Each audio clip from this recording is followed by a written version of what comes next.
हर हर महादेव। आप सभी को मेरे YouTube चैनल आस्था दिल से पर स्वागत है। आज हम सावन का सोमवार व्रत कथा लेके आए हैं, तो चलिए हम सुनते हैं कि कैसे सावन की पूजा की जाती है। सावन सोमवार व्रत शिव भक्तों के लिए काफ़ी महत्वपूर्ण होता है, क्योंकि इस दिन शिव की पूजा की जाती है। कहा जाता है कि जो साधक सच्चे मन से सावन सोमवार के उपवास रखता है, उस पर भगवान शिव की विशेष कृपा बनती है। हिंदू धर्म में कोई भी व्रत रखा जाता है तो उसकी पूजा विधि विधान के साथ की जाती है। व्रत किसी न किसी भगवान को समर्पित होता है। हर भगवान को प्रसन्न करने के लिए कोई न कोई आरती और व्रत कथा होती है। कहा जाता है कि व्रत रखने वाले व्यक्ति को व्रत कथा जरूर पढ़नी चाहिए, क्योंकि बिना इसको पढ़े व्रत पूर्ण नहीं होता।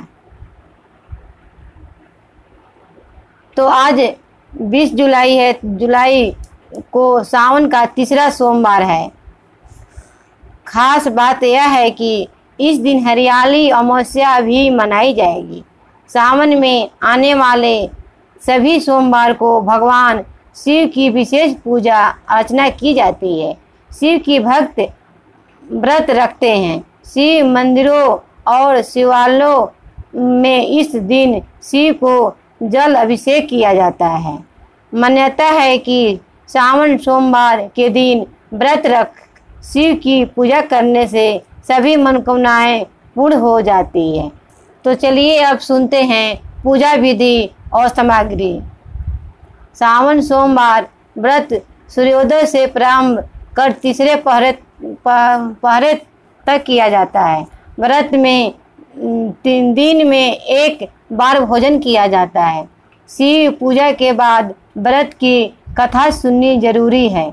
व्रत वाले दिन सुबह जल्दी उठना चाहिए। घर की सफाई कर स्नान आदि के निमित्त हो जाए। गंगाजल या पवित्र जल पूरे घर में छिड़के। पूजा के लिए घर के किसी पवित्र स्थान पर शिव की मूर्ति या चित्र स्थापित कर ले। पूजन तैयारी के बाद व्रत करने का संकल्प ले। इसके बाद शिव और माता पार्वती का षोडशोपचार पूजन करें। पूजन के बाद व्रत कथा सुने। शिव की आरती कर प्रसाद वितरण करें। इसके बाद भोजन या फलाहार ग्रहण करें। तो चलिए हम अब सुनते हैं व्रत कथा। एक समय की बात है, किसी नगर में एक साहूकार रहता था। उसके घर में धन की कोई कमी नहीं थी, लेकिन उसकी कोई संतान नहीं थी। इस कारण वह बहुत दुखी था। पुत्र प्राप्ति के लिए वह प्रत्येक सोमवार व्रत रखता था और पूरी श्रद्धा के साथ शिव मंदिर जाकर भगवान शिव को और पार्वती की पूजा करता था। उसकी भक्ति देखकर एक दिन माँ पार्वती प्रसन्न हो गई और भगवान शिव से उस साहूकार की मनोकामना पूर्ण करने का आग्रह किया। पार्वती जी की इच्छा सुनकर भगवान शिव ने कहा कि हे पार्वती, इस संसार में हर प्राणी को उसके कर्मों का फल मिलता है और इसके भाग्य जो हो उसे भोगना ही पड़ता है। लेकिन पार्वती जी ने साहूकार की भक्ति को मान रखने के लिए उसकी मनोकामना पूर्ण करने की इच्छा जताई। माता पार्वती के आग्रह पर शिव जी ने साहूकार का पुत्र प्राप्ति का वरदान तो दिया, लेकिन साथ ही यह भी कहा कि उसके बालक आयु केवल 12 वर्ष होगी। माता पार्वती और भगवान शिव की बातचीत को साहूकार सुन रहा था। उसे ना तो इस बात की खुशी थी और ना ही दुख। वह पहले की भांति शिव की पूजा करता रहा। कुछ समय के बाद साहूकार के घर एक पुत्र का जन्म हुआ।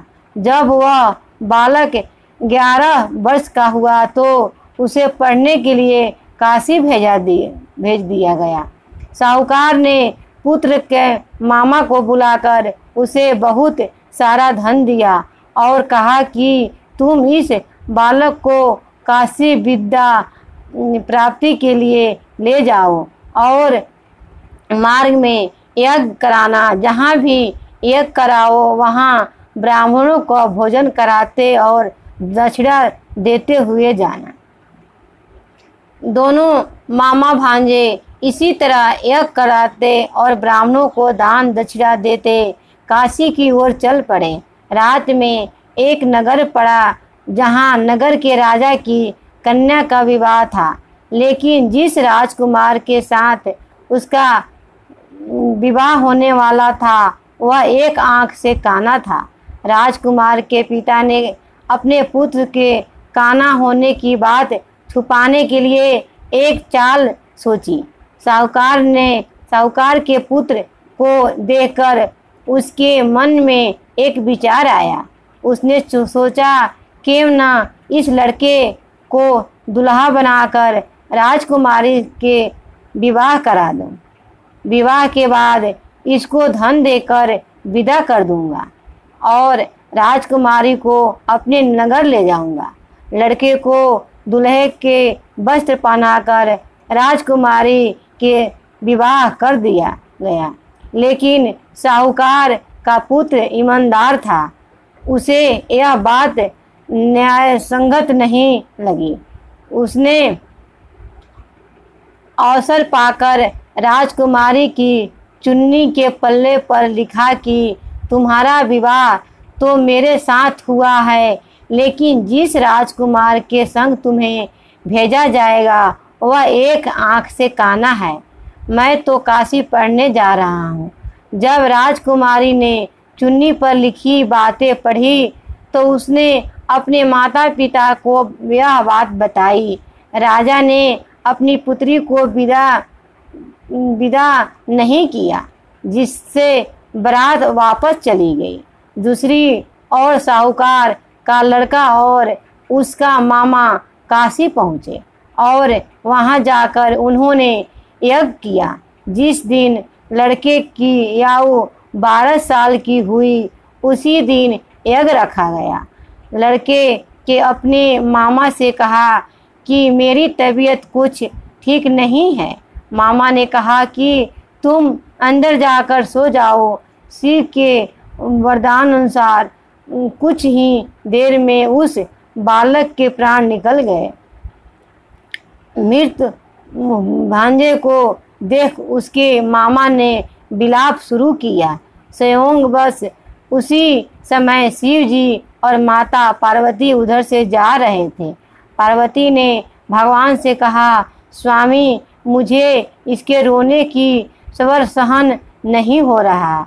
आप इस व्यक्ति को कष्ट को अवश्य दूर करें। जब शिव जी मृत बालक के समीप गए वह बोले कि यह उसी साहूकार का पुत्र है जिसे मैंने 12 वर्ष की आयु का वरदान दिया। अब इसकी आयु पूरी हो चुकी है, लेकिन मर्त भाव से विभोर माता पार्वती ने कहा कि हे महादेव, आप इस बालक को और आयु देने की कृपा करें, अन्यथा इसके वियोग में इसके माता पिता भी तड़प तड़प कर मर जाएंगे। माता पार्वती के आग्रह पर भगवान शिव ने उस लड़के को जीवित होने का वरदान दिया। शिव जी की कृपा से वह लड़का जीवित हो गया। शिक्षा समाप्त करके लड़का मामा के साथ अपने नगर की ओर चल दिया। दोनों चलते हुए उसी नगर में पहुँचे जहाँ उसका विवाह हुआ था। उस नगर में भी उन्होंने यज्ञ का आयोजन किया। उस लड़के के ससुर ने उसे पहचान लिया और महल में ले जाकर उसकी खातिरदारी की और अपनी पुत्री को विदा किया।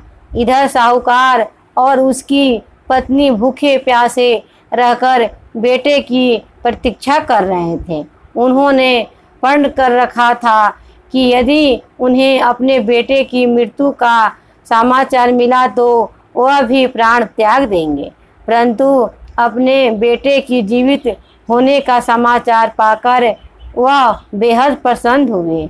उसी रात भगवान शिव ने व्यापारी के स्वप्न में आकर कहा, हे श्रेष्ठी, मैंने तेरे सोमवार के व्रत करने और व्रत कथा सुनने से प्रसन्न होकर तेरे पुत्र को लंबी आयु प्रदान की है।